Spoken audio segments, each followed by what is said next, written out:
Hi hello అందరికీ నమస్తే. Welcome back to my channel Venu cine world.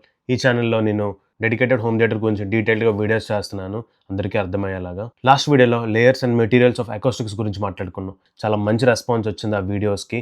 I'm very happy for that. So ఈ వీడియోలో ఇంకో 2 ఇంపార్టెంట్ పాయింట్స్ గురించి మాట్లాడుకుందాం.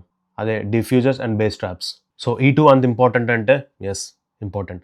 Compare to absorption and reflection ఇది కూడా చాలా ఇంపార్టెంట్. సో అబ్జార్ప్షన్ ఒక 60% రోల్ ప్లే చేస్తే డిఫ్యూజన్ అండ్ బేస్ ట్రాప్స్ ఒక 40% రోల్ ప్లే చేస్తుంది. ఒక మనకు న్యాచురల్ ఎక్స్పీరియన్స్ ఇవ్వడానికి. మీ దగ్గర బడ్జెట్ ఉంది అనుకుంటే ఈ 4 మీరు ఫాలో అవ్వచ్చు. లేదు అనుకుంటే అబ్జార్బర్స్తోనే ఆపేయచ్చు. It's up to you, depends on your budget. ఎవరికైతే మూవీ లెవెల్ ఎక్స్పీరియన్స్ కావాలనుకుంటున్నారో వాళ్ళందరూ తప్పకుండా ఈ పాయింట్ని ఫాలో అవ్వండి. హోమ్ థియేటర్లో ఆడియో వీడియో ఎంత ఇంపార్టెంటో అకౌస్టిక్స్ కూడా అంతే ఇంపార్టెంట్. బయట చాలా వేస్లో చేసేవాళ్ళు ఉన్నారు. లైక్ స్క్వేర్ ఫీట్ ఇంత అని తీసుకొని వుడ్ హోల్స్ పెట్టి చేసేస్తున్నారు. కానీ అంతకన్నా బెస్ట్ అకౌస్టిక్స్ ప్యానల్స్కి వెళ్ళిపోండి. సో మీరు పెట్టే ఆ ఇన్వెస్ట్మెంట్ మీరు దేనికైనా యూజ్ చేసుకోండి. అకౌస్టిక్స్ అంటే వుడ్ హోల్స్ పెట్టి చేయడం కాదు. So proper absorption, reflection and diffusions ఇవన్నీ ఉండేలా చేయడం. అంతకన్నా బెస్ట్ ఆప్షన్ ఏంటంటే మీరు అకౌస్టిక్స్ ప్యానల్స్ని ఫిట్ చేసుకోండి. లో కాస్ట్లో అయిపోద్ది అండ్ మీరు ప్లైవుడ్ షీట్తో చేసుకునే అకౌస్టిక్స్ కన్నా ఇది చాలా better. So don't waste your money. So అసలు డిఫ్యూజన్ అంటే ఏంటి, హోమ్ థియేటర్లో డిఫ్యూజన్ ఎలా యూజ్ అవుతుంది, అసలు సౌండ్కి దానికి రిలేషన్ ఏంటో చెప్తా. డిఫ్యూజన్ అంటే స్కాటర్. ఇంకా సింపుల్ వేలో చెప్పాలి అంటే హార్ష్గా వచ్చే సౌండ్ వేవ్స్ని కట్ చేసి టైనీ సౌండ్ పార్టికల్స్గా డిస్పర్స్ చేయడాన్ని డిఫ్యూజన్ అని అంటారు. ఇంకో ఎగ్జాంపుల్ చెప్తా. పర్ఫ్యూమ్ బాటిల్లో పర్ఫ్యూమ్ లిక్విడ్ స్టేట్లో ఉంటుంది. మనం ఎప్పుడైతే దాన్ని స్ప్రే చేస్తామో అది టైనీ వాటర్ డ్రాప్లెట్స్లా మారి బయటకు వస్తుంది. సో అది డిఫ్యూజ్ అవుతుంది. లిక్విడ్ కళ్ళకి కనిపిస్తుంది కానీ సౌండ్ చెవులకు వినిపిస్తుంది. సో మన ఇయర్స్కి బెస్ట్ ఎక్స్పీరియన్స్ రావడానికి మనం చేస్తున్న ట్రీట్మెంట్స్ అన్ని.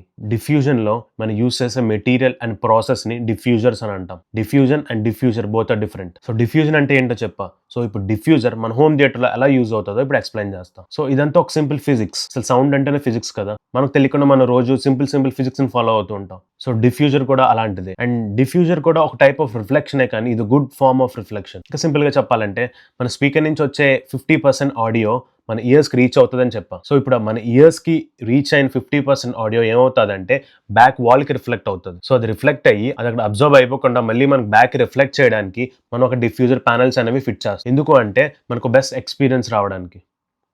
సో మొత్తం రూమ్లో సౌండ్ అబ్జర్వ్ అయిపోకుండా కొంచెం డిఫ్యూజ్ అయ్యేలాగా, కొంచెం అబ్జర్వ్ అయ్యేలాగా చేయాలి మనం. అన్న ప్రతి వీడియోలో చెప్తున్నా, మన రూమ్ మొత్తం అకౌస్టిక్స్తో నింపేస్తే సౌండ్ అంతా డెడ్ అయిపోద్ది. సో మనం ఎక్కువ చేయకూడదు, అలానే తక్కువ చేయకూడదు. సో మినిమల్గా మన ఈ ప్రిన్సిపల్స్ అనేవి ఫాలో అవ్వాలి. అసలు ఇవన్నీ ఎందుకు ఫాలో అవ్వాలి అంటే మన హోమ్ థియేటర్ ఒక రూమ్లో ఉంటుంది. సో రూమ్లో సౌండ్ అన్ఈవెన్గా ఉంటున్నప్పుడు కంట్రోల్ చేయడానికి ఈ ప్రాసెస్ అంతా ఫాలో అవుతాం. సో మనం బేసికలీ సౌండ్ పెంచడం తగ్గించడం చేయగలం, కానీ రిఫ్లెక్షన్ అబ్జార్బింగ్ ఇదంతా మనం అకౌస్టిక్స్తోనే చేయాలి. సో ఇప్పుడు రిఫ్లెక్షన్ పాయింట్స్ గురించి మాట్లాడుకున్నాం. అసలు రిఫ్లెక్షన్ పాయింట్స్ అంటే ఏంటి, ఎలా ఫైండ్ చేయాలి, ఫైండ్ చేసిన తర్వాత ఏం చేయాలో చెప్తాం. సో దీనికి మెయిన్గా కావాల్సింది ఇద్దరు మనుషులు. సో ఇప్పుడు నేను ఫస్ట్ పర్సన్ అనుకోండి, నేను ఫస్ట్ సిట్టింగ్ పొజిషన్లో కూర్చోన్నాను. సో ఇప్పుడు మీ ఫ్రెండ్ కానీ ఎవరినైనా ఒక లెఫ్ట్ వాల్ దగ్గర కానీ రైట్ వాల్ దగ్గర కానీ ఒక చిన్న మిర్రర్ని పట్టుకోమనండి, లైక్ ఇమేజ్లో చూపించినట్టుగా. సో ఆ మిర్రర్ని ఫ్రంట్కి బ్యాక్కి మూవ్ చేస్తున్నప్పుడు మీకు ఒక సర్టెన్ పాయింట్లోని ఆ స్పీకర్ ఒక రిఫ్లెక్షన్ మీకు కనిపిస్తుంది. సో ఆ స్పీకర్ ఒక రిఫ్లెక్షన్ మీరు కూర్చున్న పొజిషన్ నుంచి కనిపిస్తుంది. సో ఆ పాయింట్ని ఫస్ట్ రిఫ్లెక్షన్ పాయింట్ అనుకోండి. అండ్ ద సేమ్ ప్రాసెస్ మీరు ఈ వాల్కి కూడా చేయండి. సేమ్ మన మిర్రర్ జరుపుతున్నప్పుడు మీకు ఎక్కడైతే ఆ స్పీకర్ కనిపిస్తుందో, మీరు ఇలా చూస్తున్నప్పుడు మీకు ఎక్కడైతే స్పీకర్ కనిపిస్తుందో, స్పీకర్ రిఫ్లెక్షన్ కనిపిస్తుందో ఈ మిర్రర్లో, సో దాన్ని సెకండ్ రిఫ్లెక్షన్ పాయింట్ అని అనుకోండి. సో ఇప్పుడు బోత్ వాల్స్కి మీరు సేమ్గా చేసినప్పుడు మీకు రిఫ్లెక్షన్ పాయింట్స్ అని వచ్చింది. ఆ పాయింట్స్ని మార్క్ చేసుకోండి. సో ఆ పాయింట్స్ మనకు చాలా ఇంపార్టెంట్. ఎందుకంటే స్పీకర్ నుంచి రిఫ్లెక్ట్ అయిన 50% ఆడియో ఆ రిఫ్లెక్షన్ పాయింట్కి ఫస్ట్ హిట్ అవుతుంది. సో ఆ రిఫ్లెక్షన్ పాయింట్స్లో మీరు కంట్రోల్ చేసినట్టయితే మీ సౌండ్ చాలా మంచి ఎక్స్పీరియన్స్ వస్తుంది. మరి సీలింగ్కి ఏంటంటే స్క్రీన్ నుంచి ఫస్ట్ సిట్టింగ్ పొజిషన్ మధ్యలో ఉన్న డిస్టెన్స్ మొత్తం మన రిఫ్లెక్షన్ పాయింట్ కింద కన్సిడర్ చేయాలి. సో సీలింగ్కి ఆ ప్లేస్లో మన అకౌస్టిక్స్ ప్యానల్స్ని ఫిట్ చేసుకోవచ్చు. లేదు అనుకుంటే అకౌస్టిక్స్ డైరెక్ట్గా చేసుకోవచ్చు. It depends on your budget. So ఇప్పుడు డిఫ్యూజర్ని ఎక్కడ ప్లేస్ చేయాలో చెప్తా.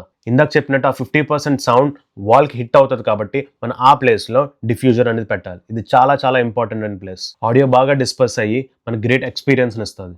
డిఫ్యూజర్లో కూడా చాలా టైప్స్ అండ్ మోడల్స్, సైజెస్ కూడా చాలా ఉంటాయి. సో ఇవి మీకు ఆన్లైన్లో కూడా దొరుకుతాయి. అండ్ లేదు అనుకుంటే ఎవరికైనా నాలెడ్జ్ ఉన్న వాళ్ళని అడిగితే వాళ్ళు సజెస్ట్ చేస్తారు అసలు చేయించుకోవాలా కొనుక్కోవాలా అని చెప్పి. So what I recommend is, మీకు తెలిసిన వాళ్ళు ఉన్నారు చేస్తున్నారంటే చేయించి వాల్కి ఫిట్ చేసుకోండి. అది చాలా బెస్ట్. ఎందుకంటే ఆన్లైన్లో దొరికేవి అంత బెస్ట్ క్వాలిటీ ఉండవు. వాటిని కూడా డిఫ్యూజర్ అయినా అంటాము, బట్ అంత గ్రేట్ క్వాలిటీ అయితే కాదు. సో ఇప్పుడు డిఫ్యూజర్స్ గురించి తెలుసుకున్నాం కాబట్టి ఇంకెక్కడ డిఫ్యూజర్ మనం ప్లేస్ చేయాలి అంటే ద సైడ్స్.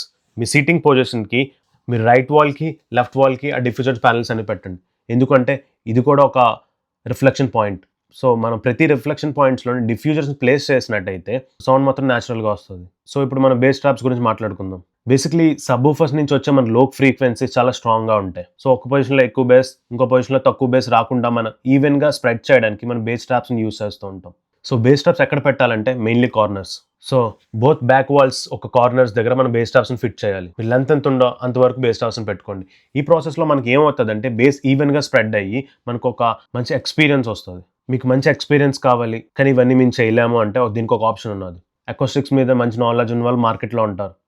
సో వాళ్ళని కన్సల్ట్ అయ్యి మీ హోమ్ థియేటర్ ప్రాజెక్ట్ అనేది ఇవ్వండి. So they will take care of everything. అందరికీ ఒక రిక్వెస్ట్, సో నేను అకౌస్టిక్స్ గురించి ఇంత చెప్తున్నాను కదా, మరి మార్కెట్లో చాలా వేస్లో చేసే వాళ్ళు ఉన్నారు.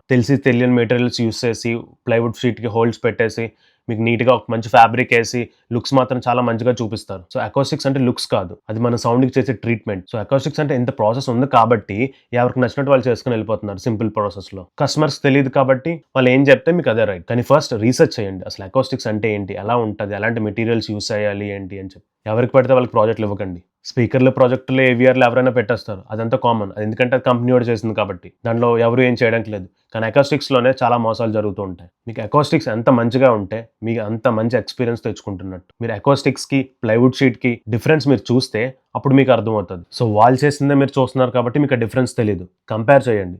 మార్కెట్లో చాలా మంది ఉన్నారు, మంచిగా చేసిన వాళ్ళు ఉన్నారు, మంచిగా చేయలేని వాళ్ళు కూడా ఉన్నారు. సో కంపేర్ చేసి సౌండ్ ఎక్స్పీరియన్స్ ఎవరి దగ్గర మంచిగా వస్తుంది, వాళ్ళు ఏం ఫాలో అవుతున్నారు, ఎలాంటి లేయర్స్ ఫాలో అవుతున్నారు, అవన్నీ మీరు ఫస్ట్ అడిగి మీ ప్రాజెక్ట్ని వాళ్ళకి ఇవ్వండి. ఊరికే మనీ మాత్రం వేస్ట్ చేసుకోవద్దు.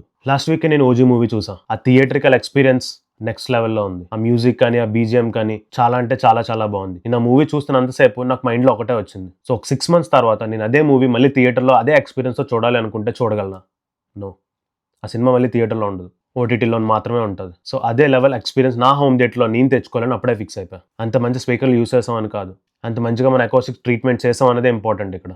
నాకు తెలిసి ఈ వీడియోస్లో అకౌస్టిక్స్ అంటే ఏంటో అందరికీ అర్థమయ్యేలా మొత్తం చెప్పా. సో ఇంకా ఎవరికైనా డౌట్స్ ఉన్నా, అర్థం అవ్వకపోయినా నాకు కామెంట్ చేయండి, నేను రిప్లై ఇస్తాను. ఇంకా ఇంపార్టెంట్ టాపిక్ అయితే అకౌస్టిక్స్లో తప్పకుండా నేను వీడియో చేస్తాను. Home theatre is an art. Passion and knowledge ఉన్న వాళ్ళే దీన్ని మంచిగా చేయగలరు. సో ఈ వీడియోలో మనం reflection points, diffuser, base traps గురించి మాట్లాడుకున్నాం. సో అకౌస్టిక్స్లో ఇది ఎంత ఇంపార్టెంట్ కూడా నేను మీకు ఎక్స్ప్లెయిన్ చేశాను. నాకు తెలుసు అకౌస్టిక్స్ కొంచెం costly, like 10 to 20% costly. But మీరు ఆ మూవీ చూస్తున్నప్పుడు మీరు ఎక్స్పీరియన్స్ని ఫీల్ అవుతారు. అండ్ నా నెక్స్ట్ వీడియోస్లో స్పీకర్ సెటప్స్ గురించి చెప్తా. 5.1.2లో 5 అంటే ఏంటి, 5లో ఏమేమి స్పీకర్స్ ఉంటాయి, అసలు ఎల్సీఆర్ అంటే ఏంటి, సరౌండ్ స్పీకర్స్ అంటే ఏంటి, అలా అవి ఎలా మనం చూస్ చేసుకోవాలి, వీటి కోసం నెక్స్ట్ వీడియోలో మనం మాట్లాడదాం. నా వీడియో మీకు నచ్చినట్టయితే సపోర్ట్ చేయండి, తెలియని వాళ్ళకి షేర్ చేయండి. మంచిగా అందరికీ అర్థమయ్యేలాగా సింపుల్ లాంగ్వేజ్లో నేను వీడియోస్ చేస్తున్నాను. Thank you. See you in the next video.